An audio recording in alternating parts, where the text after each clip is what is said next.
Welcome back to the channel. This is the Action Figure Grader, and today we're going to look at some closed auctions and buy it nows for CGC-graded comic books, not just Star Wars, across the gamut, everything from late 70s to modern books. Some books I've been wanting to check in on, like Ultimate Fallout 4, the first print, a few Spider-Man Star Wars books. And before I go any further, I have got to say thank you to my good friend Dominic R., who sent me another just insanely generous gift. And here it is.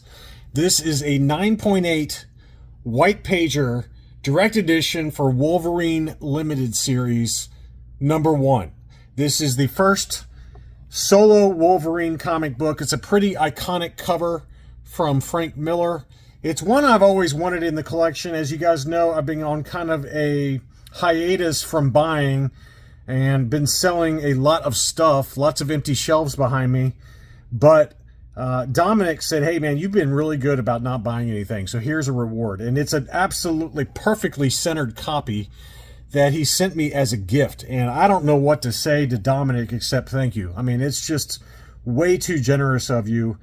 And I've been staring at it pretty much every day for a while now. I just love this cover.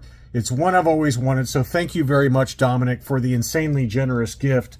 And I don't know what to say other than thanks, man. Just way, way too kind of you. Let's take a closer look at some recent sales. And there's some interesting ones in here that I wanted to, on a couple of them, I wanted to go to the Go Collect sales data. This is one I've bid on in the past, and it went way too high last time. There was one, I think about 2 years ago, maybe a year and a half ago, over on Comic Link. And same grade, 9.8 white pager. This is Detective Comics number 457. It's got a first appearance in there. But, I don't really know who it is, Leslie Tompkins, but it's really about the origin story of Batman being retold. It shows just an awesome cover that shows Bruce Wayne next to Thomas and Martha Wayne dead in Crime Alley. We all know that backstory for Batman by now, but this is a cover that is an all-black cover. It's extremely difficult to get this one in a 9.8, as you'll see in a second in the Go Collect data. When I was bidding on one about a year and a half, 2 years ago, I don't remember exactly when, I think it went for about $2,800. Comic Link's sales do not show up on Go Collect because Comic Link doesn't share that information. It's really lame of them to do that. But anyway, that one sold for $2,800. This one sold for $1,375 in an auction. And when you look at the data on Go Collect, there's only 6 of these in a 9.8 on the census. So it's extremely difficult to get this one in a 9.8. The 1 year average, it says 2150. I mean, again, it's just very tough to kind of gauge the value of this. And I tend to think that it was October or November of last year. It might have been a year prior to that, but last December on eBay, one sold for $2,600. And then we just had this one that has not shown up yet on the Go Collect data because this listing just closed very recently, like today, I think. Yeah, today, June 23rd, as of the making of this video. So it's not up there yet, but it sold for $1,375, which to me feels like a great deal given the price history. You're basically getting it for 2019 prices. You can see one that sold at $1,250, another one at $1,000, and then it jumps up to $2,095, $1,700, $2,600. So the prices are all over the map, but it makes sense that they are because there's only 6 of them on the census. Top 2.9% of the census. And again, it's not like the biggest key in the world, but it's just an extremely cool cover. It's the origin story retold. It's from 1976. It's a dark cover, but I had no idea where this one was going to go. I was expecting, quite honestly, a little bit more than this number, but great deal on a beautiful, beautiful book. And Detective Comics number 457. Another Batman book. I just wanted to show this one because this is one of only 5. It's not a cover I had seen before, but it's also from 1976, Batman 273. It's a CGC 9.8 off-white to white pages. That sold in an auction for $615. very strange cover. It's like he's being drawn and quartered, being held in front of a cannon as they light it on fire. It's a weird cover, but I guess it's a pretty tough one to find, given that there's only 5 of these in a 9.8. And so that one sold at $615. Another weird one for Batman was Batman 357, which is the first appearance of Killer Croc and Jason Todd. I've got this one also. But this one was a qualified 9.8 because it's manufactured with the staples misplaced, which I thought was so weird. You can see that the staples are on the cover. It's really bizarre. You see that? You see how there's one on Batman's arm and then one right below the Batman red logo there. So it's way off center, and it's just a very, very strange factory error that, obviously it's not a 9.8 because the staples go right through the cover, but they give it a qualified 9.8 green label. I had never seen anything so crazy in my life in terms of the staple placement on a vintage book. This is from 1983. It's a great book to have because it's got two great first appearances between Jason Todd, who is obviously the new Robin, who becomes the new Robin, and then the second cameo appearance of Killer Croc, who is one of my favorite villains from the Batman universe. But I just wanted to show this one because it's such a weird factory error, having those staples well off center from where they should be. And that one sold for $393.88. We had a Daredevil number 131 from 1976, 9.8 with white pages. This is the first appearance of Bullseye, who obviously had a great appearance in the new Daredevil series, Daredevil Born Again. It was a brief appearance, but still pretty cool appearance. And this one, it doesn't show on the screen here, but it was listed for $3,000, and $3,000 is what it sold for. It's a very expensive book in a 9.8, not a ton of them in a 9.8, and it obviously has a huge first appearance with Bullseye, the villain, who's a pretty well-known villain from the Daredevil universe and also the Punisher universe. So that one did sell for $3,000. Some Star Wars books. First, Star Wars number 1 at auction was a 9.8 white pager, pretty nicely centered, good colors, $24.25. So that one continues to slowly creep south. It keeps going down just a little bit here and there. Even a nicely centered copy with perfect colors like this and fairly recently graded sold for $24.25 in an auction. Here was another very interesting one that we're going to look at in the Go Collect data. This was picked up by one of my Patreon supporters, and congrats to Byron on this one. This one was a 9.4 with white pages, Star Wars number 42, and you're like, so what? Well, it's a newsstand edition, but it's also got the Mark Jewelers insert, which I did not even know that this book came with a Mark Jewelers insert until this one came up at auction. And the reason I didn't know that is because there's not many of them on the census. According to the CGC census, it doesn't even break it out. But there's been only 2 confirmed sales prior to this one that just sold. One of them was a 9.6 with that sold for that one sold in 2024 for $780. And then a 6.5 sold for $325. That is it. There's no other sales data for a Mark Jewelers insert variant for Star Wars number 42.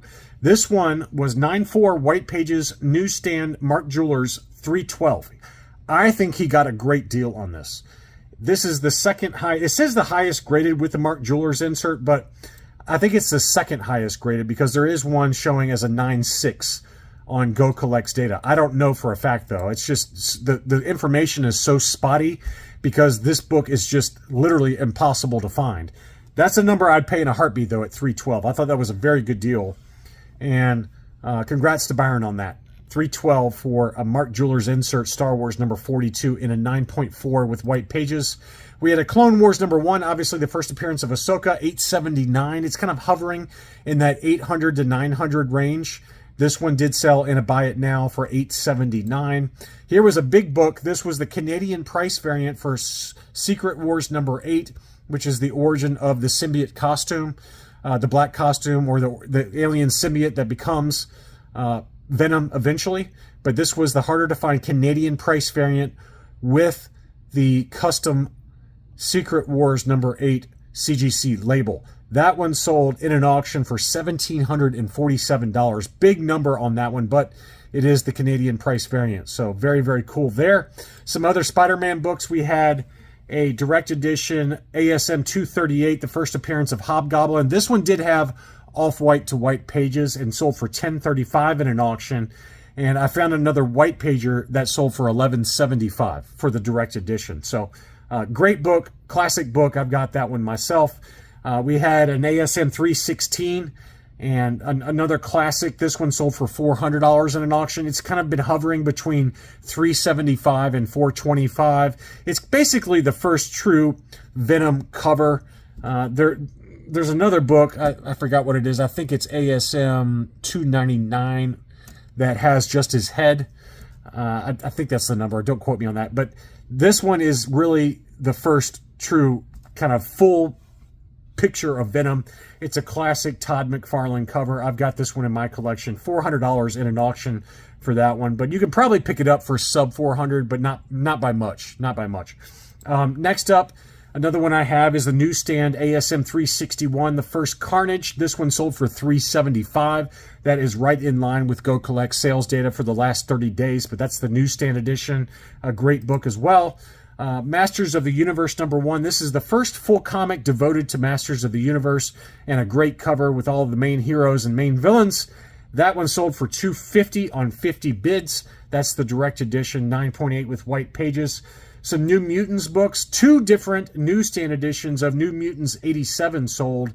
The first appearance of Cable, and that one sold for $545 in an auction on 42 bids. And then this one in an auction sold for $530. So nice tight price range if you're looking for a newsstand edition of New Mutants 87. Great book with Cable on the cover. And then obviously the big one is New Mutants 98, direct edition, the first appearance of Deadpool. And this one continues to hover right around $1,000. $900 to $1,000 is the going rate. Don't pay more than that. I do see them occasionally on eBay go for as high as $1,200 in buy it now situations. There's absolutely no reason to pay that. I found 2 different data points in that $1,100 to $1,200 range, and you can find them very regularly for this one sold in a buy it now for $9.95. I think in an auction you can probably get it closer to $9.50 or even $9.25. So this book has come down. There's obviously a lot of these in a 9.8 for the direct edition. This one did have off-white pages as well. So I personally wouldn't pay this unless it had white pages, but I think you can get it sub $1,000 very, very easily in a white pager. Spawn #1 in a newsstand edition. This one sold in an auction for $589. That's a pretty good value there. A little bit tougher to find the newsstands for Spawn #1. We had an awesome X-Men 121, the first full appearance of Alpha Flight. This one was signed by Stan Lee, 9.8 with white pages. This is already a very expensive book, just in a blue label, CGC 9.8. And this one sold for huge money, $2,131. That's over double what X-Men 121 in a 9.8 blue label goes for. So usually like $800-900 somewhere in there. This one sold for $2,131, a huge number, but obviously a big book. And Stan Lee's signature does add a huge premium, and that is a good example of it. Very tough to find newsstand from 1986 for X-Men #205. This is kind of like an early version of Weapon X, the kind of origin of Wolverine. This is kind of the early prototype version before they really dug into it with Marvel Comics Presents #72, which is the true origin story. But this is kind of the early prototype version of that. It's a book I've always wanted. It's really easy to find in a direct edition 9.8, but a newsstand is very tough to find in a 9.8.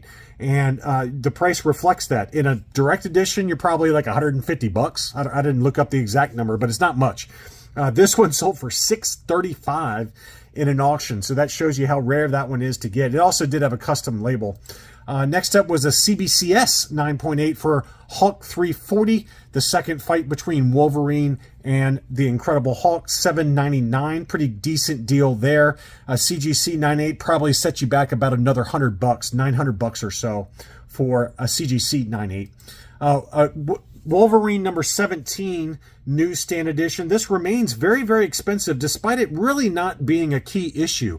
It's just an awesome cover. I think, is it Is it Jim Lee? I forgot who the cover artist was on this. John Byrne, sorry. John Byrne cover. And, you know, it is a beautiful cover. I'll say that. But the newsstand edition obviously is a lot more expensive. It's a late 80s book, 1989. So a little tougher to find. And it continues to be very, very pricey, despite it really not having any big first appearances in it. $7.60 was the sales price on that one. I've got two different sales for Walking Dead #1. And I'm going to tell on myself and say that I've never actually watched the show. It's one that it's been on my watch list for a while, and I just have never gotten around to starting it. But Walking Dead #1 is obviously a big book, 9.8 white pager. This one was listed for $2,000. The best offer accepted on this one was $1,500, which seems like a great deal. It was a little bit older label, so that could play a factor in it, but $1,500 feels like a really, really good deal, given that this one, a recently graded book based on the certification number, also a 9.8 white pager, sold in an auction for $23.72. So that's an $872 delta relative to the one that sold in a make an offer for $1,500. Absolutely insane to see that price difference, given that both of these sold within about a day of each other. And then finally, I did want to give you an update on Ultimate Fallout #4, the first print. This is obviously the first appearance of Miles Morales, the new Spider-Man. And it's one that I've been wanting to get. I probably will pull the trigger on it next year. And it continues to hover around $850 or $900. This one sold in an auction for $863.84. And then this one sold in an auction for $850. So pretty consistently selling right now around $850, which was about my target, really, for when I wanted to pull the trigger. So I might pull the trigger here soon on one of these. Again, I just want to say a huge thank you to Dominic for the awesome Wolverine Limited Series #1 that he sent me as a gift. It's just a truly awesome book. Thank you guys, as always, for watching, and I'll be back soon.